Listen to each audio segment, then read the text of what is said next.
பஞ்சாயத்து தலைவர் சொல்றதுதான் உண்மை. ஒட்டப்புள்ளானாலே கஷ்டம் தான், ஒன்னும் பண்ண முடியாது. ஆவாட்டுக்கே வழி கிடையாது. கள்ளி போறோம் நெல்ல கொடுத்து காலி பண்ணிடலாம். அப்படியே பண்ணி விட்டுருக்கப்போ, வேற ஒண்ணும் வேண்டாம்.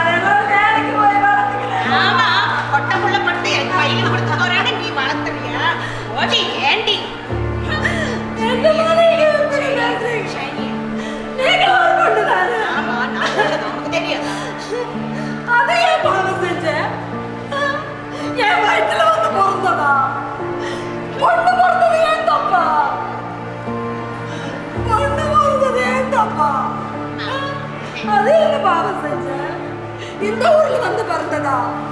சாப்பாட்டுக்கு கூட வழி இல்லாம வழி இல்லாத இந்த ஊர்ல அது பிறந்தது யாரோட தப்பு?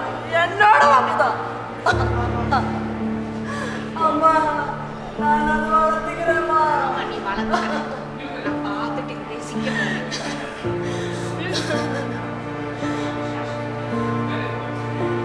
நெல்லு கொடுத்தா அது அதுக்கு தொண்டை வலிக்காதா? ஒரு அம்மாவா நான் ஒரு பால் கூட குடிக்கிறேன், ஒரு கண்ணு திறந்து ஒரு அடி பார்த்தது கூட இல்லை. ஏன் இந்த ஊர் இப்படியாச்சு? ஏன் ஏன் உங்க ஊர்ல எல்லாம் அப்படியா? அதான் என் ஊர்ல மட்டும் அப்படியா? சொல்லுங்க. உங்க ஊர்லயும் பொம்பளைகள் இருக்குல்ல, என் ஊர்ல மட்டும் சாப்பாடுக்கு வழி இல்லாம பொம்பளை பிள்ளைங்க பிறந்தா அதுக்கு இப்படியா பண்றாங்க?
മനുഷ്യത്വം മരവിച്ചുപോയ ഒരു നേർക്കാഴ്ചയിലേക്കാണ് ഞങ്ങൾ ഇപ്പോൾ ക്യാമറ തിരിക്കുന്നത്. ഇവിടെ ഈ അഴുകിയ അവശിഷ്ടങ്ങളുടെ നടുവിൽ തെരുവുനായ്ക്കളെ വായിക്കി ഇട്ടുകൊടുത്തത് മണ്ണിൽ കിടന്ന് കളിക്കേണ്ട ഒരു ചോര കുഞ്ഞിനെയാണ്. പെൺകുഞ്ഞായതുകൊണ്ടാണ് ഈ കുഞ്ഞിന്റെ കരച്ചിൽ നാടിന്റെ മനസാക്ഷിയെ വിചാരണ ചെയ്യുന്നതാണ്. പെറ്റമ്മ വേണ്ടെന്ന് വെക്കാൻ എന്ത് തെറ്റാണ് ഈ കുഞ്ഞ് ചെയ്തത്? ഈ കുഞ്ഞിന്റെ കണ്ണിൽ നിന്ന് വരുന്ന ഓരോ തുള്ളിക്കും മറുപടി പറയാൻ ഈ സമൂഹത്തിന് കടമയുണ്ട്. നമ്മൾ ഓരോരുത്തരും തല താഴ്ത്തേണ്ട നിമിഷമാണിത്.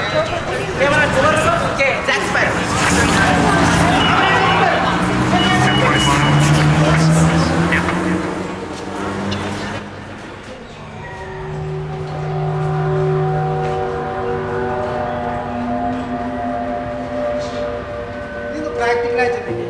ഈ ആ കുഞ്ഞിനെ അവിടെ എവിടെയും വെച്ചിട്ടുണ്ട് അടിക്കറി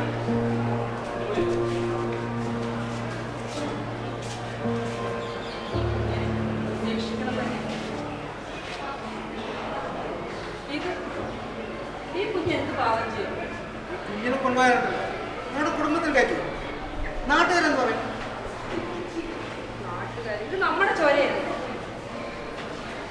ഒന്നില്ലെങ്കിൽ നിന്റെ കരിയർ അല്ലെങ്കിൽ ഭാവി നിങ്ങൾ നഷ്ടപ്പെടില്ലേ? നീ അവിടെ കുഞ്ഞിനെ വെച്ചിട്ട് വേണ്ട സമയം.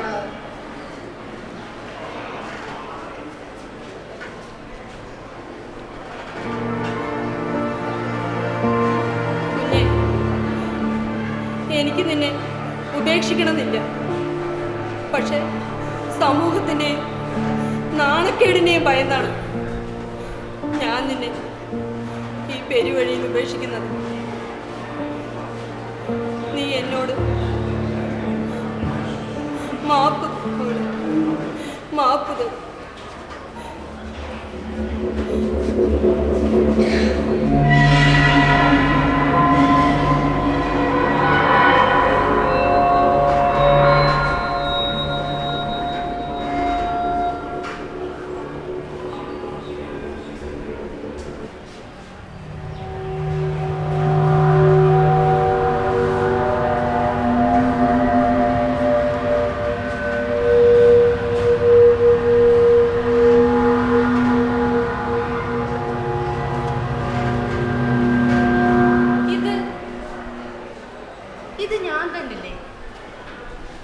അന്ന് പട്ടിണിയും ദാരിദ്ര്യവും കൊണ്ട് കുഞ്ഞിനെ ഉപേക്ഷിക്കേണ്ടി വന്നു.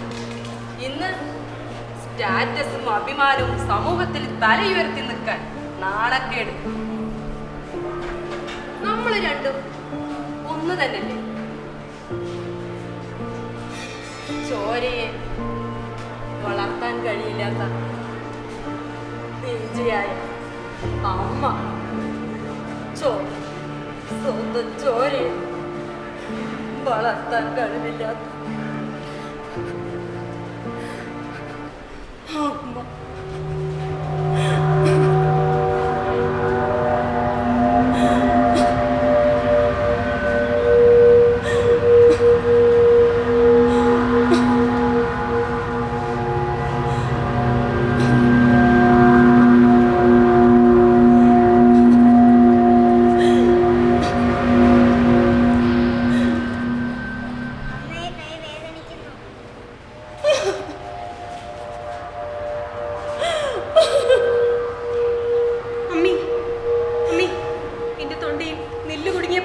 ഒരുപാട് വേദനിച്ചമ്മേ. ശ്വാസം കിട്ടാതെ പിഴഞ്ഞു ഞാൻ. അമ്മേ, അമ്മയുടെ കരിയറിനും ഭാവിക്കും ഞാനൊരു ഭാരമായിരുന്നു അമ്മേ. മക്കളെ, നിങ്ങളെന്നെ ഇങ്ങനെ വിചാരണ ചെയ്യല്ലേ. അമ്മയുടെ നിവൃത്തിയോട് കൊണ്ട് അങ്ങനെ ചെയ്യേണ്ടി വന്നത്. നിങ്ങൾ എനിക്ക് മാപ്പ് തരൂ. നിങ്ങൾ എനിക്ക് മാപ്പ് തരൂ. മാപ്പ് ഇനി എന്തിന്? മാപ്പ് ഇനി എന്തിന്? മാപ്പ് ഇനി എന്തിനാ മാപ്പ്?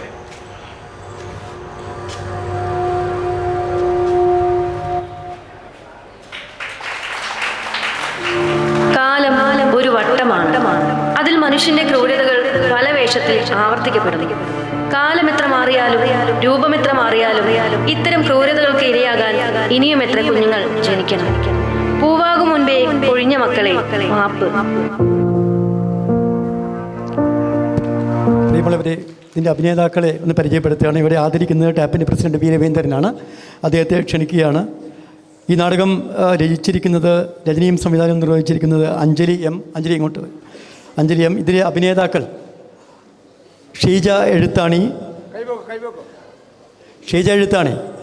Ratheesh Kakkod, Daivana Biju, Ramesh P, Vijayan P, Jayachandran, Radha K, Latha, Soumya, Yadukrishna, Jayas, SR Dhyan എന്നിവരാണ് ഈ നാടകത്തിൽ അഭിനയിച്ചിരിക്കുന്നത്. ഇതിന് സംവിധായിക അഞ്ജലിയെ രവേട്ടൻ ആദരിക്കുന്നു.